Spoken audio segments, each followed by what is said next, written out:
Today is Tisha B'Av, the 9th of Av, corresponds to Sunday, August 3rd, 2025. On Tisha B'Av, we have the practice not to offer greetings.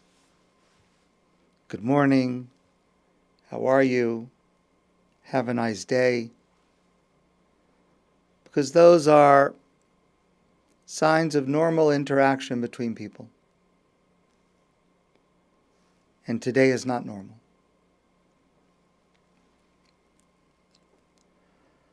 One of the main expressions of feeling the emotions of this day is through the Kinnahs that we say this morning. Kinnahs are beautiful poetry written by different people over centuries. The poetry is very dense, and there are many, many references. The authors of these poems assumed a lot of knowledge on the part of the listeners and readers. And so we need to unpack each one of them to try to understand them, to try to understand what this is getting us to feel. And I've selected one this morning. This Kinnah is very moving to me. It also has a special tune that we will use a little bit later on. And the message is very, very important. We don't know the name of the author, but we know that it was written during the Middle Ages.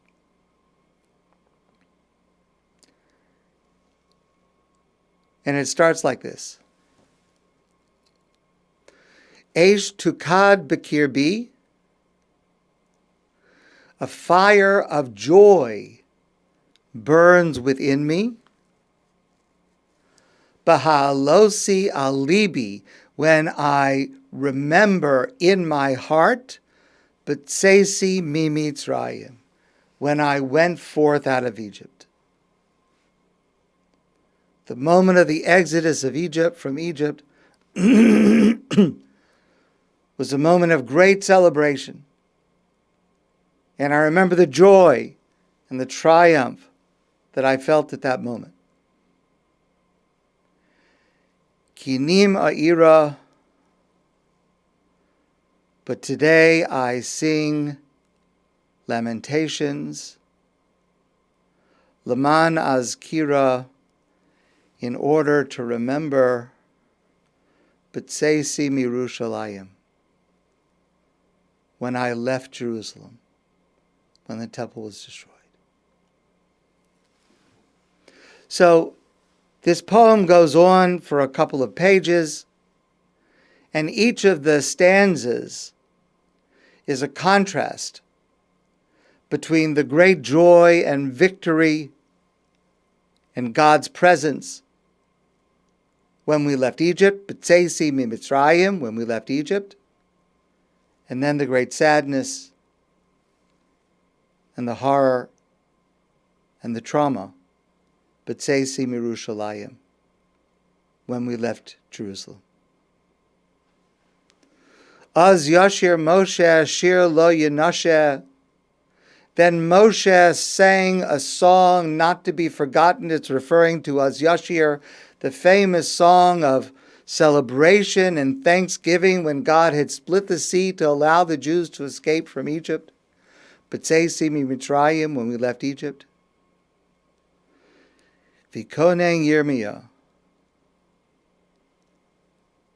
And Yirmiyah lamented.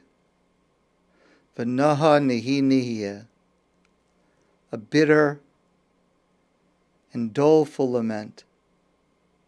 Yirmiyahu, who wrote Eicha, who foretold the destruction of the temple, who mourned the destruction of the temple, b'tzeisi miYerushalayim, when we left Jerusalem. Hashkem v'harev svivos har chorev.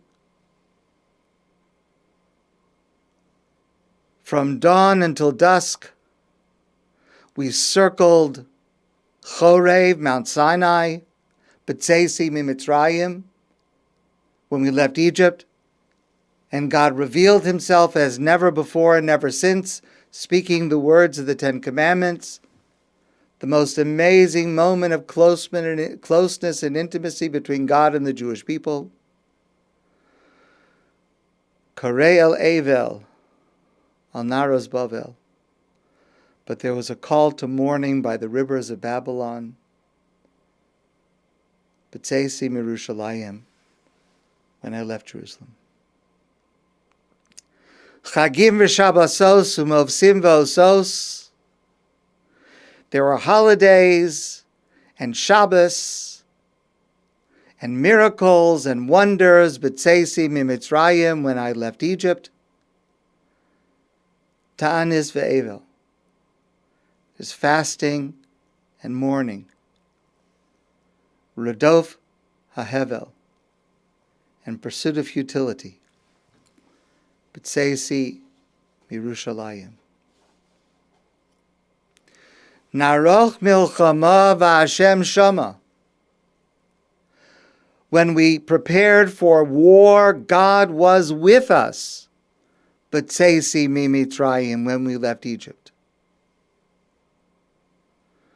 Rochak mimenu, distant from us. V'hinei einenu, God seems not to be present. B'tzeisi miYerushalayim, when we left Egypt.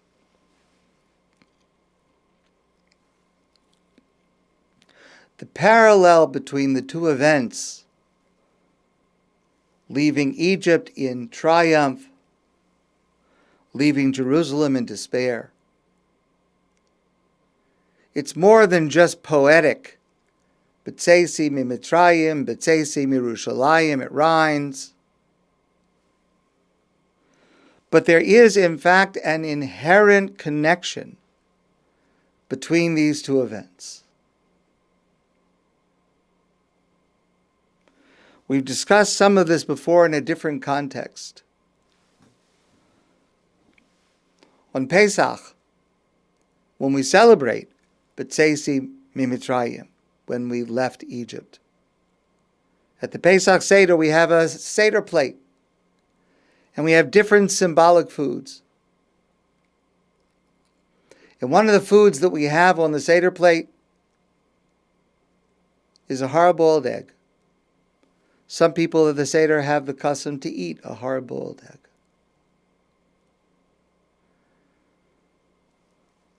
Why is there a hard-boiled egg on the Seder plate? Zeichel HaKarban. It reminds us of the sacrifice. We have a roasted shank bone that reminds us of the Karban Pesach, the offering for the Paschal lamb. We don't have it today, but we have a roasted shank bone. And there was a second Karban, a Karban Chagiga. The Karban Chagiga was the way that we celebrated the joy of the holiday, to make the meals into festive, delicious meals. And we don't have that Karban either, so we remember it with a roasted egg. Why an egg? Of all the foods, of all the things to remind us of a Karban, of a sacrifice, which was, after all, lamb, why an egg? The Ramah, Rabbi Moshe Islis, writes, an egg is the meal of mourners. When, God forbid, someone loses an immediate relative and the burial takes place and they come home from the cemetery, the mourners are served a meal that includes eggs. Why in the world should we have a symbol of mourning on Pesach? Because there is an internal connection between the night of Pesach and the night of Tisha B'Av. Just on the most superficial level, it's always the same day of the week. This past year, the first Seder was on Saturday night. Tisha B'Av started last night, Saturday night. It's always the same night of the week.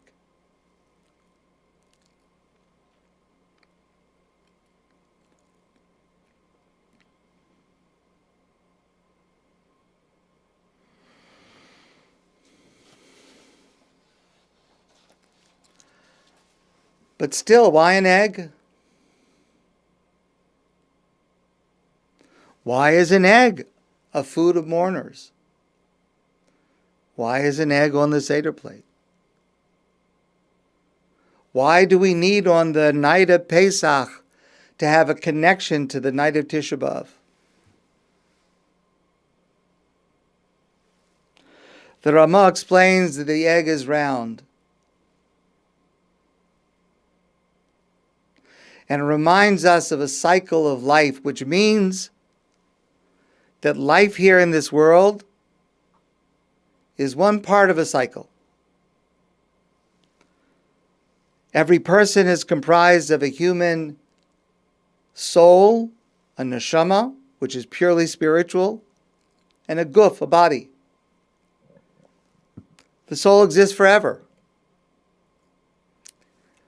At the moment that we're born, our soul has already existed. At the moment we're born, our soul joins our body. And during the years that we are alive, our soul and body are joined together. When a person dies, there is a separation of the soul and the body. The body is replaced into the earth. The soul continues to live forever. But we have a belief in Tchias HaMesim, that there will come a time in the future in the Messianic age when some people who are deserving, their souls will return to their bodies. And so mourners who return from the cemetery, we say to them, one chapter has ended, but there's still another chapter to come. Death, ultimately, is not final.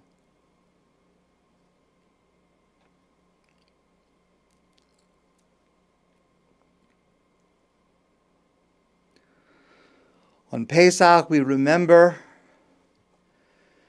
that the great triumph of the Exodus and the promises that we will come into Israel and live there forever,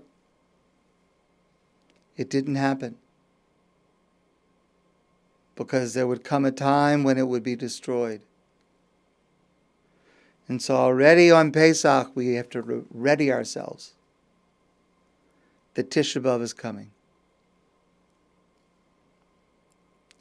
But on Tisha B'Av, we also have an egg. On the afternoon before Tisha B'Av, we have a Su'uda Mavsekes, the last meal before Tisha B'Av begins. This year we did not do this because it was Shabbos, but on a normal year, the last food that we eat before Tisha B'Av begins is a hard-boiled egg. We're about to begin a day of mourning. We're mourning for the Beis HaMikdash. We're mourning for Yerushalayim. We're mourning for all the other tragedies of the Jewish people.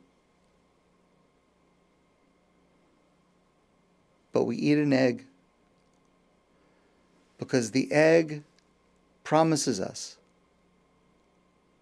that it's not permanent, that it will come back. And that is what this Kinnah is expressing. That yes, there were all of these different aspects of the great, great celebration and triumph of the Exodus from Egypt. And with the exit from Jerusalem, the destruction of the temple, and the exile, there's so much pain. And the pain continues even today, I would say especially today. But then comes the last stanza of this Kinnah. Torah u'te'uda u'chlei achemda b'tzeisi mi'mitzrayim. When I left Egypt, I left with Torah, the Torah that we received, and te'uda, the testimony of God's presence, and klei chemda, and the cherished vessels of the Mishkan, and later the Beis Hamikdash that we use to serve God. But the last line, sasun v'simcha, with gladness and joy, v'nas yagon v'anacha, and anguish and sighing will flee, b'shuvi l'Yerushalayim, when I return to Jerusalem. That's what this day is all about. The sadness, the pain, the horror, the trauma, but also the promise of redemption, the promise that we will return to Jerusalem, the promise that eventually there will be peace. There's a remarkable novel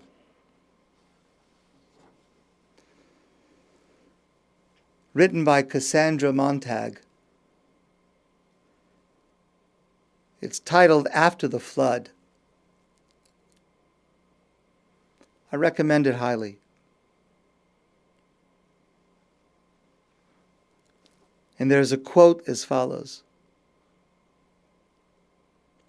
I've lost and will lose. The room in my heart will grow with loss and not contract.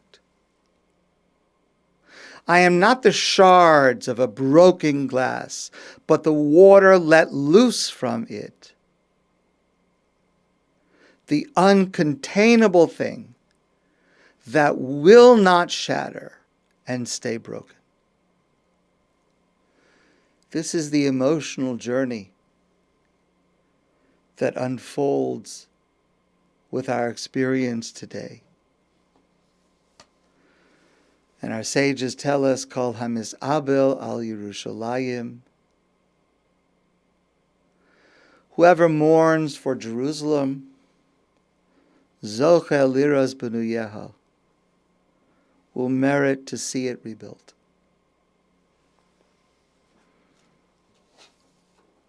That's the unfolding of this day.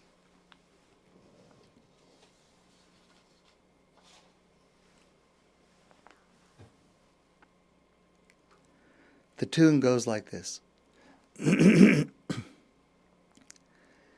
Eshtukad bekirbi, balosi alibi, b'tzeisi b'mitzrayim.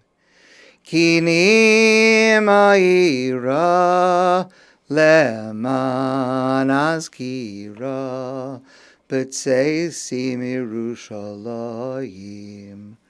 Narach milchama, v'Adonai shama, b'tzeisi m'Mitzrayim. Rachak mimenu, v'hine einenu, b'tzeisi m'Yerushalayim. Torah u'suda, uchlei achemda, b'tzeisi m'Mitzrayim. Sasan v'simcha, nas yagan v'anacha, Bishuvi Lirushalayim. And in that spirit, we end Kinos with the following. Terachem Tzion kasher amarta, we say to God, have mercy on Zion as you have promised. Uzachonaneh kasher dibarta, and make her firm as you have given your word, God. Tamaher Yeshua v'sachish geula. Hasten salvation, hurry redemption.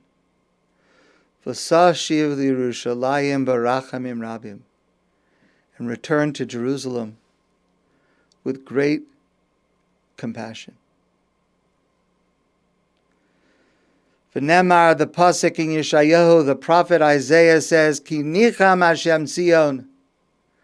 God will comfort Zion. Nichan kol charvaseh. God will comfort all of her destroyed places. V'yasem midbara ke'eden. He will make her desert into a garden. V'arvasa, and her empty places kagan Hashem, into the garden of God. Sasam v'simcha yimatzeba. Joy and gladness will be found there. Toda, thanksgiving. V'kol zimra, in the sound of joyous singing. May it happen soon.